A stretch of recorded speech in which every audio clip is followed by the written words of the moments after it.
Nous sommes le 20 janvier et il est donc temps de publier ma troisième vidéo. Alors tout d'abord, comme nous sommes en janvier, je vous présente mes meilleurs vœux pour l'année qui vient. Je vous présente ensuite mes excuses pour un petit problème qui s'est posé avec YouTube, c'est-à-dire que je n'ai pas pu répondre à tous les gens qui m'ont posé des questions, qui ne sont pas très nombreux d'ailleurs, mais je n'ai pas pu. Les questions se sont affichées puis ont disparu. Leur nombre a varié de façon bizarre et je n'ai pas pu répondre. Donc toutes mes excuses pour cela. Alors je rappelle donc, dans la première vidéo, je soutenais que le temps n'était pas relatif et que l'expérience d'Einstein, l'expérience de pensée, aurait très bien pu être faite avec le son, comme il l'a fait avec la lumière. Et donc la transformation de Lorentz est en fait une loi d'acoustique ou d'optique qui traduit la transformation de la perception des sons ou de la lumière en fonction des vitesses respectives de référentiel. La deuxième vidéo, j'avais parlé du paradoxe des jumeaux et il me semble avoir démontré de façon assez convaincante, enfin moi en tout cas j'en suis convaincu, je ne sais pas si j'ai réussi à convaincre tout le monde, que ce paradoxe n'existe pas. Et en fait, nous avions Alice et Bob que j'avais placés sur le même méridien, et Alice étant proche du pôle Nord et Bob étant situé sur l'équateur, et il me semble avoir démontré qu'ils vivaient tous les deux le même temps, ils avaient tous les deux le même âge, et donc le temps écoulé mesuré par Alice ou mesuré par Bob était le même. Mais nous avions un problème, c'est que nous avions placé une horloge atomique près d'Alice, une autre près de Bob, et là, le temps indiqué par les deux horloges n'était pas le même. Alors, j'ai poursuivi ça en faisant une autre expérience, une expérience de pensée, bien sûr. Alors, on va imaginer un avion, la soute d'un avion, plus exactement. Alors, comme je dessine très mal, je vais faire ça comme ça. Voilà, la soute d'un avion, cet avion se déplace à la vitesse V, je dis V. Et dans l'assaut de cet avion, nous allons placer ici un émetteur. Alors on va le faire en 2 fois, même en 3 fois d'ailleurs. La première fois avec des ondes sonores, la deuxième fois avec des ondes lumineuses, et la troisième fois nous verrons ensuite. Alors ici nous allons mettre un émetteur de son, qui va émettre un bip ou un top, et ici un récepteur. Alors l'émetteur s'appellera A1, le récepteur s'appellera B1.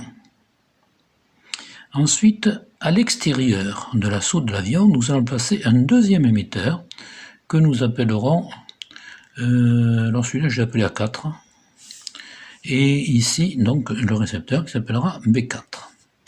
Et puis nous allons faire voler notre avion ras-motte, et sur le sol nous allons placer aussi des émetteurs et un récepteur. Alors un ici d'abord, que nous appellerons A2,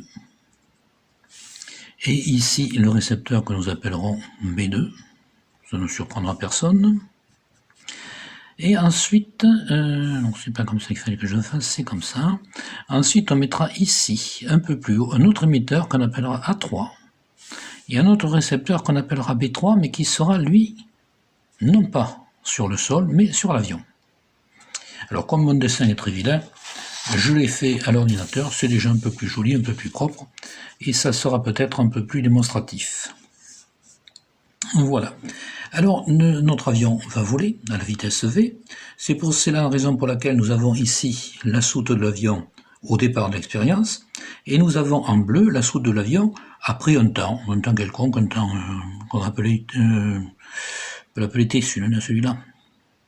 Alors, et nous allons avoir des tops qui vont être émis par A1, A2, A3 et A4 exactement en même temps.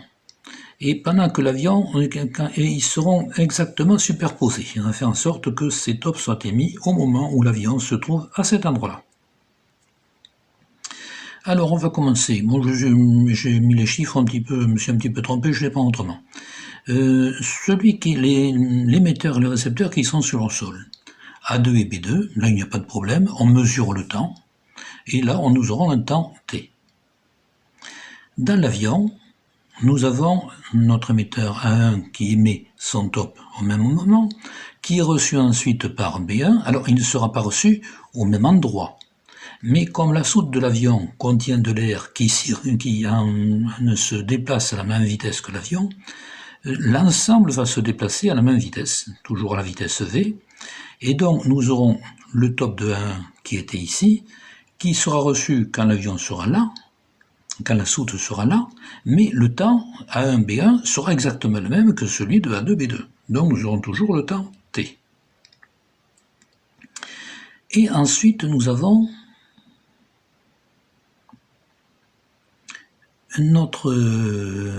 l'émetteur A3. Alors l'émetteur A3, lui, se trouve sur le sol. Le récepteur B3 se trouve sur l'avion. Le son va partir en allant d'A3 vers B3. Mais là, nous avons l'émetteur sur un référentiel qui est le sol, le récepteur qui est sur un référentiel qui est l'avion. Donc nous avons deux référentiels différents. Et là, va s'appliquer la transformation de Lorentz. Et donc le temps pour que le son aille de A3 à B3 ne sera plus de T, mais il sera de T' avec la transformation de Lorentz que nous avons vue dans la première vidéo. Et puis la quatrième expérience, alors celui-là est bien numéroté, c'est le A4. Le A4, lui, le son est émis par l'émetteur qui se trouve lié à l'avion, mais à l'extérieur de l'avion. Et il va être reçu par le récepteur B4 qui est à l'extérieur de l'avion. Donc, quand il sera émis, nous serons ici, toujours au même endroit. Quand il sera reçu, nous ne serons plus à cet endroit-là, nous serons ici. Donc il y a une différence avec A1B1 qui est situé à l'intérieur de la soute de l'avion. A1B1, le son était porté par l'air, lui-même porté par la soute. Ici, ce n'est pas du tout la même chose. Donc ici, nous n'aurons pas le temps T, mais le temps T', calculé par la même formule, par la transformation de Lorentz. Et ce qui est remarquable dans cette affaire-là, c'est que nous aurons A4 et B4 sur le même référentiel qui est l'avion. Nous aurons donc deux temps différents. Nous aurons un temps T et un temps T' sur un même référentiel. Alors je vous ai dit tout à l'heure que je présentais mes excuses parce que je n'ai pas pu répondre à tous les gens qui m'ont envoyé leurs réflexions. Et il y en a un en particulier, et à qui je n'ai pas pu répondre, et encore mes excuses, qui me disait, mais en quoi cela vous choque-t-il, puisque on sait bien qu'il existe des phénomènes relativistes à l'intérieur du même référentiel. Et alors oui, ça me choque. Ça me choque parce que la relativité du temps est basée justement sur le fait qu'il y a deux référentiels, c'est différent. Et ils sont tous les deux animés d'une vitesse l'un par rapport à l'autre, et c'est cette vitesse qui fait la différence de temps, d'après Einstein. Mais si nous sommes sur le même référentiel, il ne peut pas y avoir de différence de temps. Ça, ce n'est pas logique.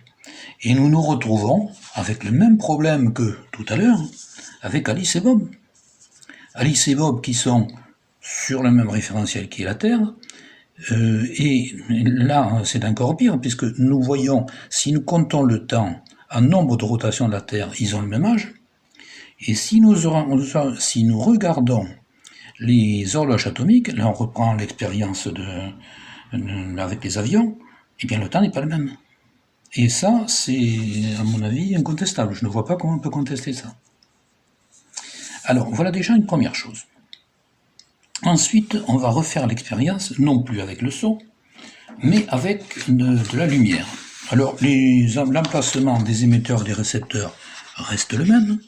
Le nom des scènes n'est pas tout à fait le même, parce qu'il y a là une différence. Voilà, nous avons toujours émetteur A1, B2, émetteur A1, A2, A3, A4, récepteur B1, B2, B3, B4.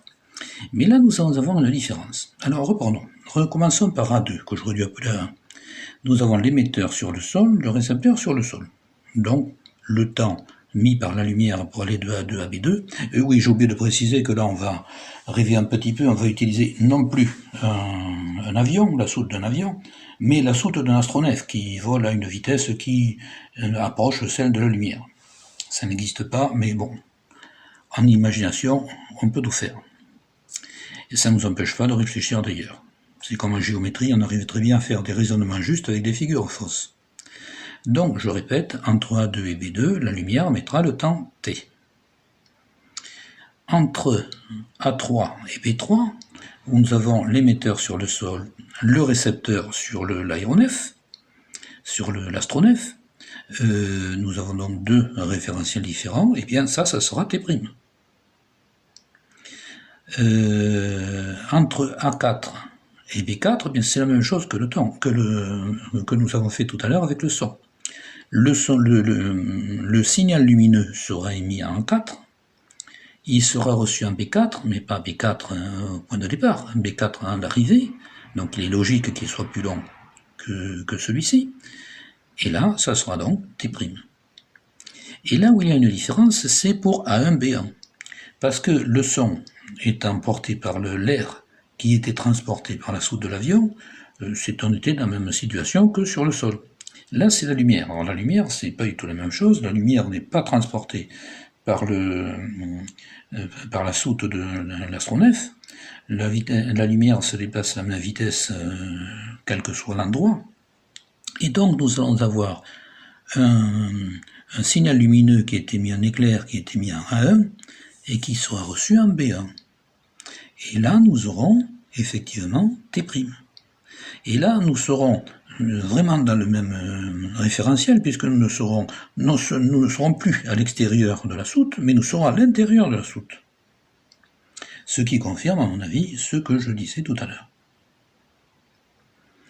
Et puis, je me suis amusé à penser à autre chose, parce que au fur et à mesure, ma réflexion s'est développée, et je me suis dit, mais finalement, si on reprenait le premier dessin, et que, au lieu d'utiliser un rayon lumineux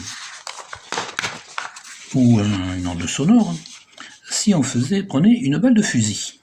Alors, on va reprendre exactement le même procédé, avec toujours A1, A2, A3, A4, B1, B2, B3, B4. À la place des émetteurs de bip sonores ou d'éclairs lumineux, on va mettre une arme à feu, n'importe laquelle, qui va tirer une balle. Et ici, on mettra des cibles. En B1, B2, B3, B4, on mettra des cibles qui recevront les dites balles.